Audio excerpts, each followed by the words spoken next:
महाराज जी के पास ही बहुत फ़ोन आते हैं कि ऐसा हमारा घर में जो है पुत्र उत्पत्ति या पुत्री उत्पत्ति होने वाली है, ऐसा नक्षत्र बताइए कि जो जन्म उसमें शुभ हो।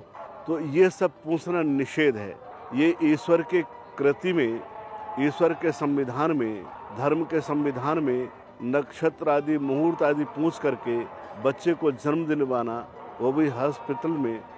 और उसके अलावा पंचक में भी संतान का जो है उत्पत्ति ना हो, ऐसा भी कि पंचक में संतान होगी या पंचक में विवाह होगा, तो इस प्रकार से जो है वो सही नहीं होता है। तो हर चीज़ में पंचक का विचार करने लगे हैं, जबकि पंचक का विचार केवल 5 चीज़ों में होता है।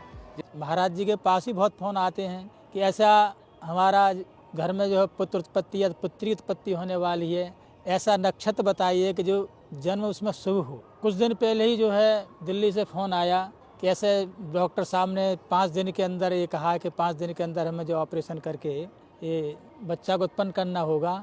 तो 5 दिन में ऐसा कौन सा नक्षत्र शुभ है, उस तारीख को दे देंगे तो बालक ऑपरेशन के द्वारा उत्पन्न हो जाएगा। तो हमने उनसे ये कहा कि नहीं, जो प्राकृतिक चीज़ है, जो सहज है और जो विधि का विधान है, उसका अतिक्रमण नहीं करना चाहिए। क्योंकि ब्रह्मा जी विधिमान ब्रह्मा, और ब्रह्मा जी ने पहले ही घर में बहुत सी चीज़ लिख देते हैं कि जन्मांतरों के पुण्य हो अथवा पाप हों, उसका ही जो है इस जन्म में फलित होता है। वो कब फलित होगा? जब आप विधि के अनुसार चलेंगे। नीतिकार भी कहते हैं आयु कर्म च वित्तं च विद्या निधन में च पंचेत सज्जनते गर्भस्थस्यैव देहिनः। आयु है, हमें कितना जीना है, हमें कौन सा कर्म करना है, कितना पैसा रहना है, कितना धन रहना है, और कहाँ निधन होना है, काम को मरना। ये सब जो ब्रह्मा जी ने गर्भ में निश्चित कर ही दिए हैं, तो अपनी सोच नहीं लगानी चाहिए उसमें।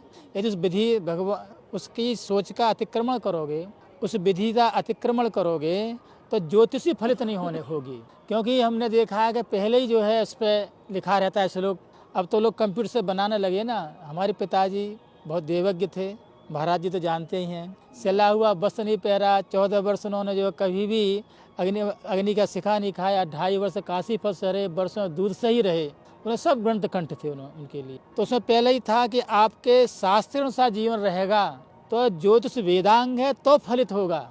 यदि शास्त्र अनुसार आपने जीवन नहीं जिया तो फिर आप ज्योतिष जो फलित नहीं हो सकता। तो फिर आप मनमाने ढंग से जो है ऑपरेशन के द्वारा मुहूर्त पूछ करके आप ये चाह रहे हैं कि हमारी जो संतान की उत्पत्ति है, वो उत्पत्ति जो ज्योतिष के अनुसार अच्छा फल देगी, वो नहीं दे सकती है। कि आपने जो विधि का अतिक्रमण किया है, जैसे महाराज जी ने आज्ञा जी जो आदेश दिया है, प्रकृति का के अनुसार आप चलिए, स्वयं अपनी बुद्धि का प्रयोग मत कीजिए। आजकल समसामयिक समस्या क्या है? जो हमारे गर्भवती बहुएं हैं, बेटियां हैं, अन्य जो नारियां हैं, गर्भ के समय में व्यवस्था में जब 9वां महीना आता है, कुछ दिन आगे पीछे होते हैं, तो लोग ये पूछने लगते हैं ज्योतिष करने वालों से, दैवज्ञों से, कि आप ये बताइए कि किस नक्षत्र में, किस मुहूर्त में, किस दिन इस बच्चे का प्रसव कराया जाए, प्रसव क्या ऑपरेशन कराया जाए। प्रसव की तो आजकल व्यवस्था ही समाप्त हो चुकी है, सब ऑपरेशन कराते हैं। तो ये सब पूछना निषेध है। ये ईश्वर के कृति में, ईश्वर के संविधान में, धर्म के संविधान में नक्षत्र आदि मुहूर्त आदि पूछ करके बच्चे को जन्म दिलवाना, वो भी हॉस्पिटल में। आजकल जो बच्चे हैं उनका सिर पृथ्वी में, जन्म के समय पृथ्वी में नहीं लगता है, उसको पृथ्वी स्पर्श नहीं कराया जाता है, जो कि पंचभूतों की जननी है। इसलिए जो नक्षत्र पूछ करके, मुहूर्त पूछ करके जन्म देने वाली माताएं हैं, वो सावधान हो जाएं। ये सब नहीं पूछना चाहिए, क्योंकि हम जन्म और मृत्यु सब ईश्वर के हाथ में है, मनुष्य के हाथ में नहीं है। जो लोग ये पूछ करके अपना प्रसव करवाते हैं, उनका ये जो आने वाले भविष्य है, ज्योतिष के हिसाब से वो ठीक नहीं बैठता है, वो प्रतिफलित नहीं होता है। ये जो जन्म हो जाता है, लेकिन जब तक उसका जीवन रहता है, वो ज्योतिष के हिसाब से ठीक नहीं बैठता है। इसलिए बताने वालों को भी और पूछने वालों की इन सब बातों से सावधानी होना चाहिए। तो क्योंकि हमारा जन्म मरण ईश्वर के हाथ में है। ईश्वर जब जन्म देगा, जहाँ देगा, जैसे देगा, और जिसके द्वारा होगा, जिससे होगा, वो सब ईश्वर के संविधान में बना हुआ है, उसका प्रयोजन सब बनाया हुआ है। इसलिए नक्षत्र आदि गणना से नहीं पूछना चाहिए, प्रकृति से ही जन्म देना चाहिए बच्चे को। हो सके तो ऑपरेशन कम से कम होना चाहिए। क्योंकि बच्चे का सिर नीचे पृथ्वी में लगता है तभी भगवती का उसको प्रसाद मिलता है। और पंच महाभूत से बना शरीर है, पंच महाभूतों की कृपा उसको प्राप्त होती है। अस्तु स्त्री ही शांति ही शांति ही शांति ही। कि संतान की उत्पत्ति के लिए शल्य क्रिया के समय मुहूर्त का लोग विचार करते हैं कि अच्छे ग्रह नक्षत्र योग लग्न हो जिसमें कि हमारे संतान का राजयोग हो, इस प्रकार का मुहूर्त जो है बताएं। हमारे पास में भी फ़ोन आते हैं तो हमसे भी पूछते हैं तो हम तो बता देते हैं कि इस तरह से आपका नहीं होगा, किंतु हम शल्य क्रिया का जो मुहूर्त है कि उसमें जो जिसका महिला का प्रसव हो रहा है उसको कष्ट ना हो, उसका स्वास्थ्य सुरक्षित रहे, इस प्रकार से हम मुहूर्त बता सकते हैं।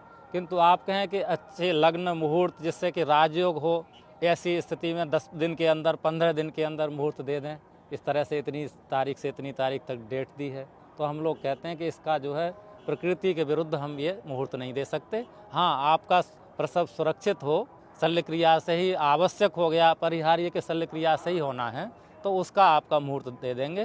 तो उसमें आपके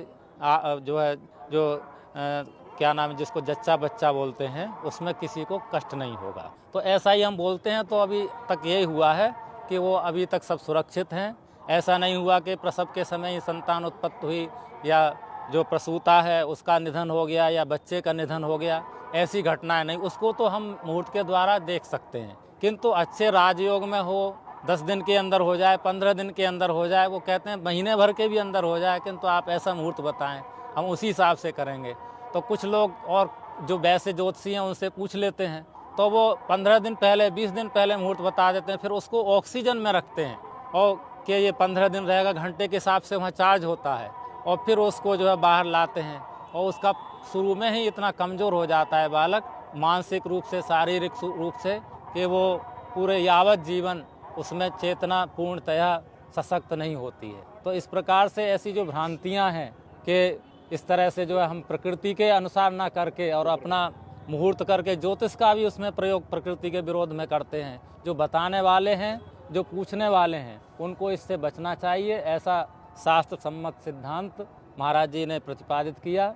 और उसके अलावा पंचक में भी संतान का जो है उत्पत्ति न हो, ऐसा भी कि पंचक में संतान होगी या पंचक में विवाह होगा, तो इस प्रकार से जो है वो सही नहीं होता है। तो हर चीज़ में पंचक का विचार करने लगे, जबकि पंचक का विचार केवल 5 चीज़ों में होता है, जिसमें कि ग्रह क्या नाम है जो मंडपाच्छादन किया जाता है, और धान्य का संग्रह, तृण काष्ठादि धान्य संग्रह, और प्रेतदाह मतलब जब किसी की मृत्यु हो गई उसका दाह संस्कार करना है, तो उसको अगर यदि 2-4 घंटे का समय अगर यदि पंचक से अलग हारा है तो उसमें दाह संस्कार कर लेना चाहिए। अथवा फिर पंचक विधि से 5 पुतला स्थापित करके उनमें दाह संस्कार के द्वारा, उनका दाह संस्कार के बाद उसका सबका दाह संस्कार किया जाता है। तो ये अगर 2-4 घंटे में अगर पंचक की समाप्ति हो रही है तब तो विचार कर सकते हैं, चलो 3 घंटे बाद कर लेंगे। किंतु 2-3 दिन में हो रही है या दूसरे दिन हो रही है, तब भी सूर्यास्त के बाद जहाँ तक संभव हो सबको नहीं रखना चाहिए, जहाँ संस्कार हो जाना चाहिए।